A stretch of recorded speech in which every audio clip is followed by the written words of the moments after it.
আপনি জানেন কি একটি গাছ একদিনে হয়ে গেছে?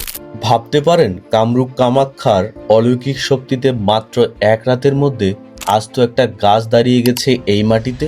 তো আমি বর্তমান যে গাছটিতে উঠে আছি সেই গাছটির নাম হচ্ছে খিরি গাছ। এটা হচ্ছে ফুলবাড়ি থানার অবস্থিত। এই গাছের ইতিহাস জানলে আপনি অবাক হবেন, কারণ এই ইতিহাস হচ্ছে এই গাছটি এখানে নাকি ছিল না। এই গাছটির জন্ম নাকি কামাখ্যা, এবং কামাখ্যা থেকে এক রাতের মধ্যে এই গাছটি নাকি হয়ে গেছে। আজ থেকে প্রায় 200 বছর আগের সেই এক রাতের রহস্য আজও তাড়া করে বেড়ায় এই অঞ্চলের মানুষকে। এটা কি শুধুই গল্প, নাকি এর পিছনে লুকিয়ে আছে অন্য কোনো সত্য? এলাকার মানুষের মুখে মুখে আজ 2 শতাব্দীরও বেশি সময় ধরে একটি অবিশ্বাস্য দাবি প্রচলিত আছে। তাদের কথা অনুযায়ী কামরূপ কামাখ্যা থেকে আসায় এই অলৌকিক ক্ষমতা বলে মাত্র এক রাতের মধ্যে এই বিশাল গাছটি এখানে জন্ম নেয়।